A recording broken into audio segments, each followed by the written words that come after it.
कि भक्ति करे बहुजल तरह सतगुर सरनाई रे, भजन कर राम दुहाई रे, भजन कर राम दुहाई रे। मिर्गा कठिन कठोर है कौ कांडे काई रे, कस्तूरी है नाभि में ये बाहर भरमाई रे। राजा डूबे मान में और ये पंडित चतुराई रे, और ज्ञान गली में बंक है तन धूल मिलाई रे।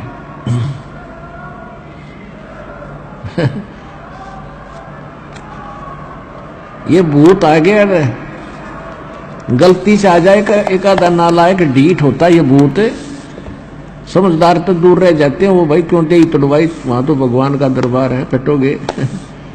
ये एक आधा मूर्ख आ जाए पिट आदत होएगा पट्टन की परमात्मा से,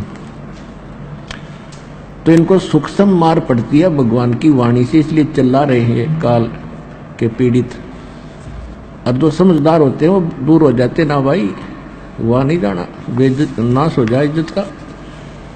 और परमात्मा देखो ये प्रेत क्यों बने, ये कौन थे प्रेत पितर जो भी बने हैं, ये आप ही हम जैसे इंसान थे। इनको ज्ञान मिला नहीं, इन मूर्खों के चक्कर में आगे नकली गुरु संतों के, अब इनका जीवन नाश हो गया। अब अच्छी जो आत्मा के व्यक्ति मरे हैं वो आज किसी को दुखी नहीं दे रहे, वो भूत प्रेत तो हैं ही, और जो ढीठ टाइप के मरते हैं वो जिंदा जी भी दुखी करा करते, फिर भी उनका स्वभाव बकवास करने का ही है। तो यहाँ भगवान के दरबार में आकर उनको सीधे शब्दों में समझा दिया जाता है कि या तो, क्योंकि वो भी आत्मा भगवान की है, कि या तो दूर रहना ना फिर थारी खैर नहीं है। तो एक आधा ढीठ आ जाता है, उसकी फिर यहाँ समारा जा भगवान अंदर से उनको कूटता है, तो ये चिल्ला रहे मूर्खी में, अब रो रहे हैं अपना सारा जीवन बर्बाद कर दिया। तो पुण्यात्मा इनका भी छुटकारा होगा।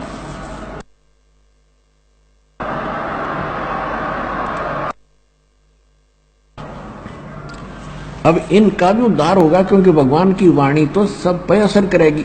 उसके बच्चे सारे हैं, जीव जंतु, चिट्टी, हाथी, पशु पक्षी, भूत प्रेत, पितर देवता, ब्रह्मा विष्णु महेश, ये सारे उसी कबीर भगवान के बच्चे हैं, और उनका उद्देश्य सभी का उद्धार करना है। और जो सच्चे दरबार में आकर फिर भी बकवास करें, जैसे कोई चोरी करता है या कोई इस तरह के भूत प्रेत बकवास करता,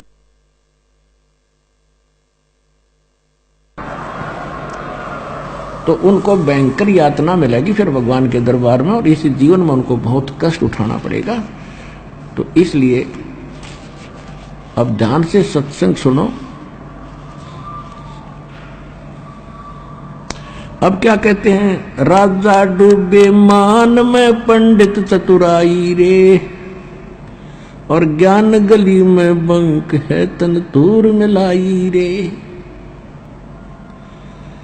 राजा को यानी थोड़ी सी पोस्ट किसी के पास प्राप्त है, सुख का सांस है, टाइम पर टूक मिल रहा है, कोठी कार है, और शाम न घूटी लाने की माया फालतू मिल जाती है।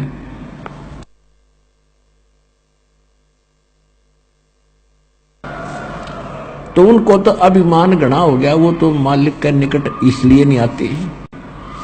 और पंडित जो गुरु पद पर विद्यमान है, उनमें चतुरता गणी आ गई, उनका स्वार्थ हो गया दुनिया को ठग के मूर्ख बनाकर अपने पीछे लगाने का।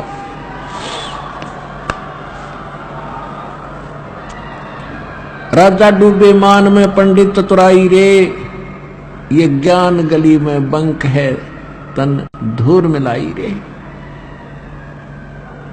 उस साहेब को याद कर जिन सौंज ये सब सौंज बनाई रे, और देखत ही हो जाएगा पर्वत से राई रे। कहते उस परमात्मा को याद कर, तत् ब्रह्म को। गीता अध्याय नंबर 7 के श्लोक नंबर 29 में गीता ज्ञानदाता कहता है,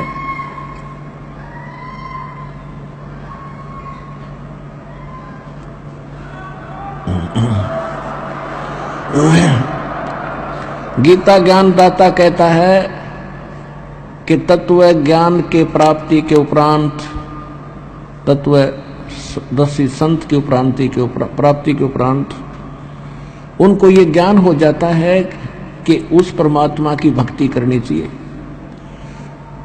तत्ब्रह्म कहते वो प्राणी केवल जो जरा और मरण से छूटने के लिए प्रयत्न कर रहे हैं। जरा मान बुढ़ापा, वृद्धावस्था का कहर, और मरण मृत्यु। जो जरा और मरण से छूटने के मोक्ष प्राप्ति के लिए जो साधना करते हैं, संसार की किसी वस्तु की इच्छा नहीं करते, अर्जुन वो तत्ब्रह्म से और सारे इन कर्मों से और सब अध्यात्म ज्ञान से कंप्लीटली परिचित हैं। तो अर्जुन ने 8वें अध्याय के प्रथम मंत्र में पूछा, भगवान फिर किम तत्ब्रह्म, वो तत्ब्रह्म क्या है, वह परमात्मा कौन है। 8वें अध्याय के 3रे श्लोक में गीता ज्ञानदाता ने कहा कि वो परम अक्षर ब्रह्म है। तो यहाँ गरीबदास जी वही ज्ञान बता रहे, क्योंकि ये सूक्ष्म वेद है, तत्व ज्ञान है, कंप्लीट इन ऑल रेस्पेक्ट है।